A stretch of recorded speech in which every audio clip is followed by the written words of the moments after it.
Bueno, muy bien, muchas gracias, señor director. Estamos, como decía Gustavo Giralde, con Alfredo Romano, presidente de Romano Group, a quien ya le damos los buenos días. Muchas gracias por atendernos y bienvenido al programa. Gracias, Carlos. Buen día, Jorge. Gracias, gracias. Eh, a ver, Alfredo, tiraste los últimos días un tema sobre la mesa que es bastante álgido, vos bien lo sabés. De hecho, sabemos que estás escribiendo un libro que lo vas a sacar próximamente, pero que realmente que hace mucho ruido, pero que hay que tratarlo, hay que discutirlo. En 15, 20 minutos no lo da el tiempo, por eso el libro, pero por lo menos vamos a tratar de sacar las mejores conclusiones en el día de hoy y dejar las mejores bases para lo que es el comentario. Dolarizar. ¿Qué significa dolarizar? ¿Qué es dolarizar? Y el estigma que tenemos los argentinos cuando recordamos dolarizar y lo asociamos con el tema de la convertibilidad, ¿no? A ver, un poquitito, ponernos en foco con todo esto. Dale, bueno, en primer lugar, dolarizar, a diferencia de la convertibilidad, se pierde el peso. Eso es algo fundamental para entender. Acá lo que estamos proponiendo o propongo es salir del bimonetarismo en Argentina, donde tenemos dos monedas corrientes. Por un lado, nuestro peso, moneda de curso legal, la cual se puede emitir a través de nuestro Banco Central, pero por el otro lado tenemos al dólar, que la gente demanda dólares y es la reserva de valor. Bueno, la primera definición, a diferencia de lo que es la convertibilidad, es que en la dolarización no hay dos monedas de curso legal, sino que la única por la cual se rige la economía argentina pasa a ser el dólar. ¿Qué quiere decir esto? Pagás impuestos con dólares, comprás chocolates con dólares, vas a la carnicería y compras carne con dólares. El peso desaparece, algo que en la convertibilidad siguió existiendo y si querés más adelante ampliamos de las grandes diferencias, que creo que eso es lo que a la gente muchas veces le puede angustiar cuando uno habla de dolarización, porque lo primero que uno piensa es que esto ya lo hicimos y salió muy mal. Creo que sí, creo que es necesario que amplíes un poquitito y que nos des el concepto de diferencia entre uno y otro y que apunte directamente al tema de la dolarización básicamente y cómo se llega a dolarizar en la economía, ¿no? Más allá de decir, bueno, está bien, ahora no más pesos, todo dólares, pero ¿sobre qué número? ¿Qué siente la población? ¿Cómo llegamos a eso? Perfecto. Como dije, la primera gran diferencia se pierde a la moneda de cambio, al peso. Acá no hay más un tipo de cambio fijo que se fija como fue la convertibilidad, un 1 a 1, por ejemplo. Y esto es una gran diferencia a lo que fue la convertibilidad. ¿Por qué? Porque todos sabemos que las cajas de conversión, llamada argentinizando la convertibilidad en los 90, dependía de lo que fuera que realmente se pudiera mantener en el tiempo esta política monetaria y que estaba regida por la disciplina del Banco Central nuestro. ¿Qué quiere decir esto? Nuestra base monetaria, el M0, todos los pesos que estaban dando vuelta, tenían que estar resguardados por las reservas internacionales que tenía nuestro Banco Central para que tuviéramos una convertibilidad ortodoxa, se podría decir, económicamente. Bueno, en la dolarización, por ejemplo, perdemos también algunas funciones claves del Banco Central. ¿Qué quiere decir esto? En la convertibilidad el Banco Central podía emitir ante un escenario de mucho estrés financiero, como sucedió después de la crisis del tequila en el 95 y que después se fue espiralizando con los problemas de Asia y de Brasil y Rusia entre el 97 y 99. Entonces, en la dolarización, el Banco Central cumple otro rol, pero no cumple el rol de regulador, de agente liquidador, bueno, muchísimos roles trascendentales para nuestra economía, pero no uno de los más importantes, que es poder emitir y poder financiar, por ejemplo, el déficit fiscal, como hemos visto que históricamente ha sucedido en nuestro país. Y el tercer punto, que esto es muy importante, en la convertibilidad pasaba que en los 90, por ejemplo, cuando uno quería pedir un préstamo, había diferencias de tasas. O sea, si vos pedías un préstamo en pesos, tenía una tasa que era más elevada a lo que fuera dólares. ¿Por qué? Porque había siempre un riesgo devaluatorio implícito en la economía de que este programa que se había instaurado principalmente para poder salir de la hiperinflación del 89, no podía suceder en el tiempo y no podía trascender en el tiempo en nuestra economía. Entonces uno veía que había mucha diferencia de tasas y que eso lógicamente dañaba a la credibilidad del sistema monetario. Acá nuevamente eso no sucede. ¿Por qué? Porque acá hay una sola moneda, vos vas a pedir préstamos en dólares, vos vas a tomar deuda en dólares y acá se pierde, digamos, desaparece un riesgo implícito que fue muy grave y muy importante en nuestra economía en los 90, que era el riesgo devaluatorio.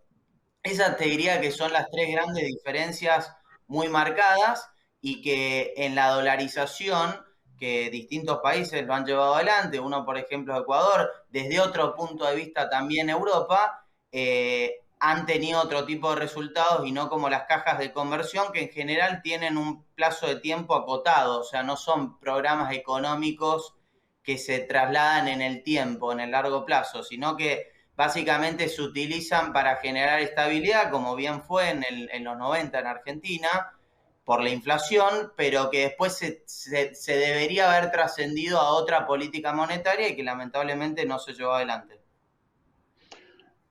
Alfredo, vos ves que, así como mencionás, ¿no? Ecuador y Europa en cuanto a lo que es el euro en sí, ¿le ves a Argentina condiciones como para que llegar a lograr el mismo fin que estos países, ya que tenés un modelo exitoso en ambos países, y que Argentina está preparada o va a estar preparada para que la confianza no destruya todo esto? Porque implicaría un montón de modificaciones macroeconómicas inclusive, como para poder salir adelante con una alternativa de estas características, ¿no? ¿Y quién es el mayor, cómo afectaría a la clase más baja en cuanto a este punto del mayor beneficio que podrían llegar a tener?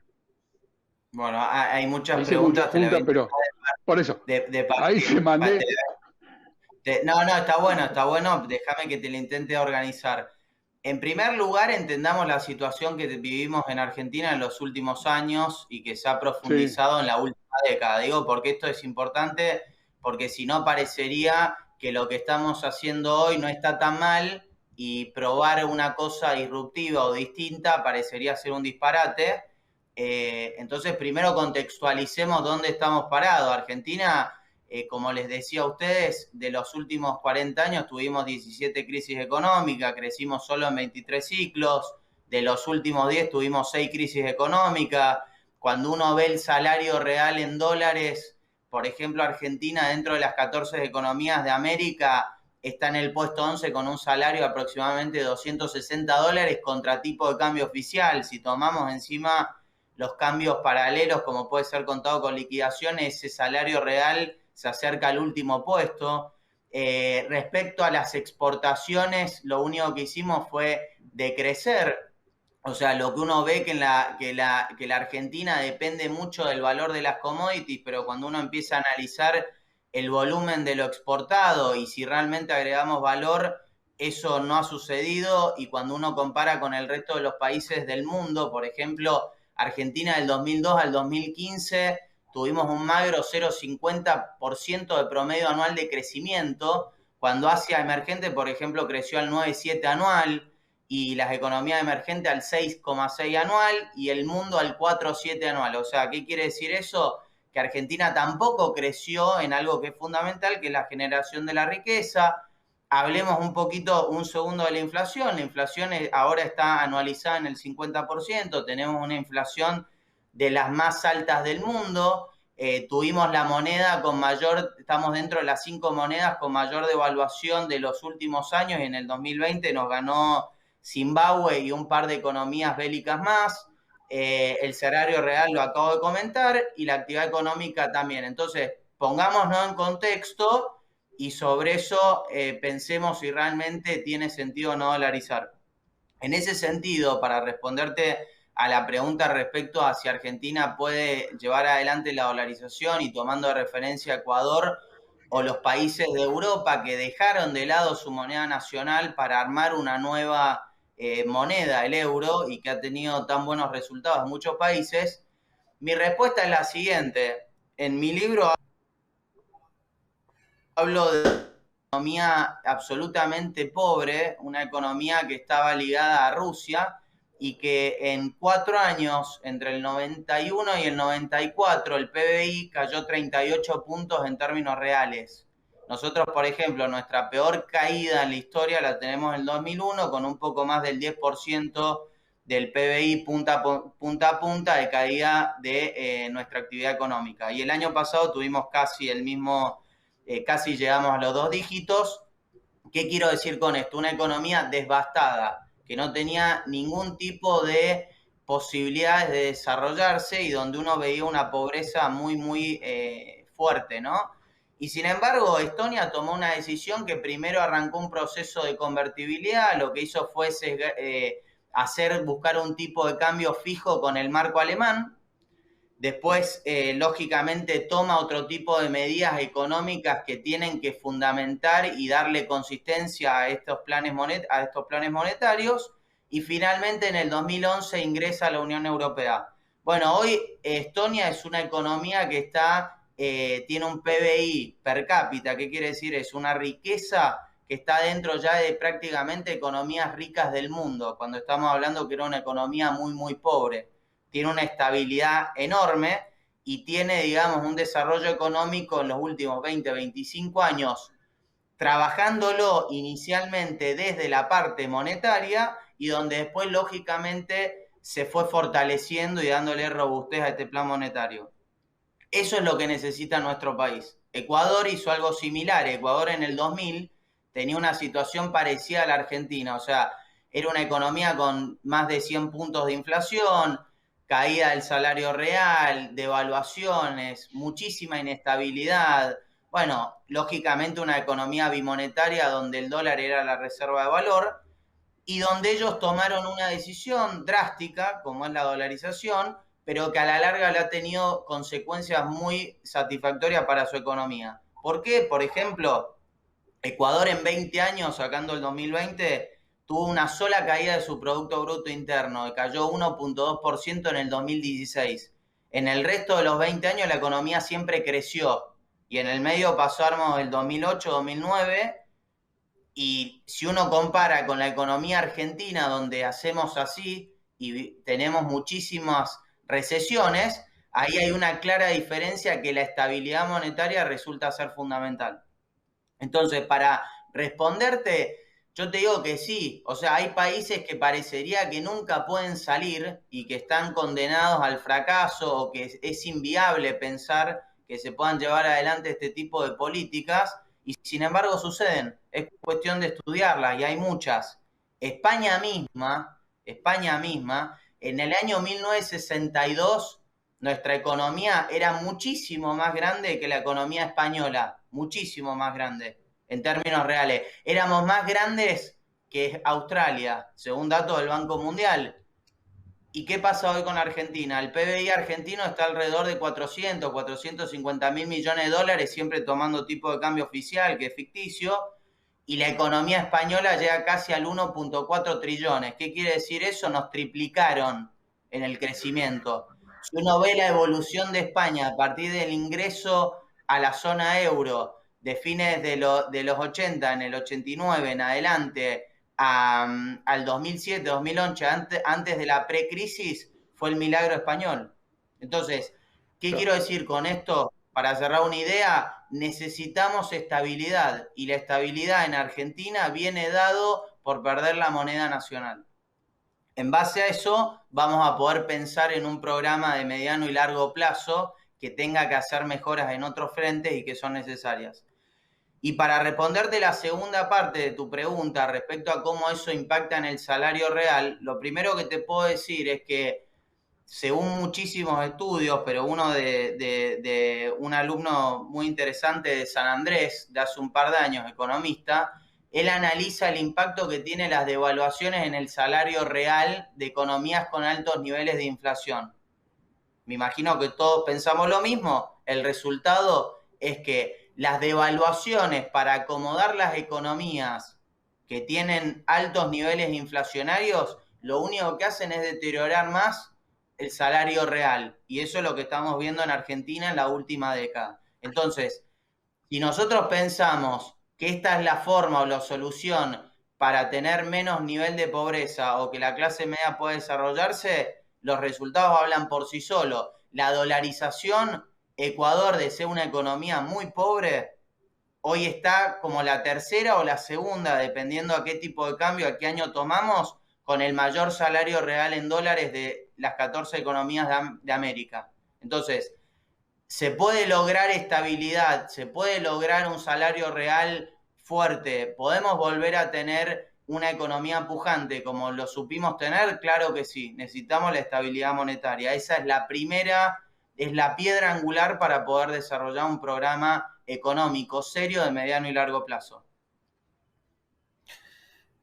Alfredo, a ver, yo creo que si le preguntás a cualquier argentino sobre estabilidad que se necesita, creo que cualquiera afirma, porque la inestabilidad que vivimos en Argentina realmente cada vez nos empobrece más, nos genera una crisis diaria a todo nivel, no solamente económico, sino que el nivel económico o la crisis económica nos lleva a una crisis de salud también, a una crisis social, en fin, es un arrastre de cosas que tienen una base, generalmente es la económica. Hoy por hoy la estamos viviendo y la venimos arrastrando, como muy bien expresaste vos, hace muchísimos años. Con lo cual, uno, tal cual como lo presentaste, creo que es coincidimos, Gustavo, que es muy claro el concepto en general. Después estarán las posiciones encontradas, eso forma parte de la discusión, que en Argentina no la tomamos esa discusión. Una de las preguntas era esa. No hacemos esta discusión. Venimos con el tema de la dolarización, lo sacamos y nos quedamos ahí, lo dejamos stand-by durante un tiempo, después alguien lo toma otra vez. Me parece que es un momento de tomarlo un poco más en serio, este tipo de cosas. Totalmente, claro. Carlos. Es más, te agrego que hay mucha desconfianza porque no se entiende bien cuál es la diferencia entre dolarizar y la convertibilidad. A mí me pasa, yo estoy escribiendo hace un año este tema y lo estudié mucho cuando estuve estudiando en el exterior, haciendo mi maestría en políticas públicas enfocado en macroeconomía.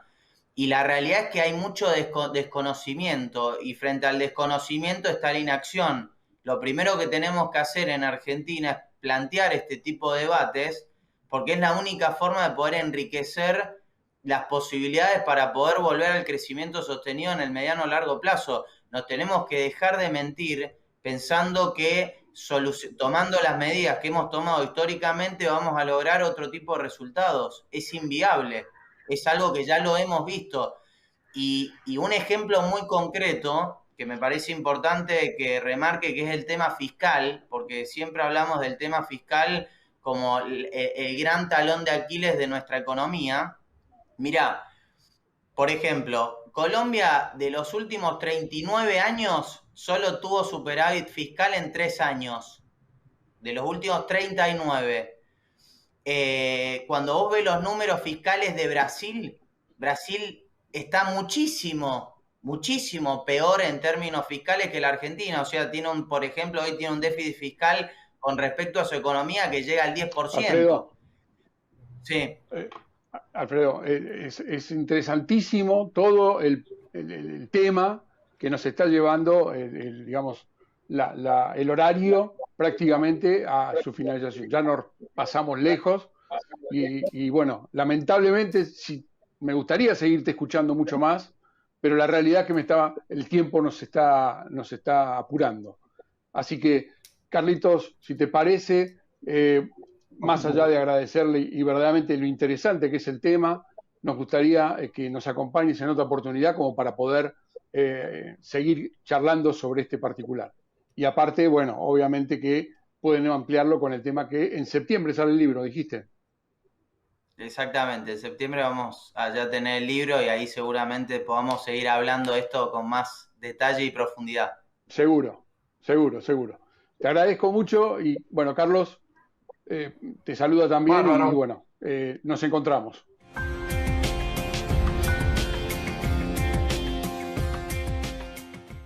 En Sancor Seguros cumplimos 75 años comprometidos con nuestros clientes.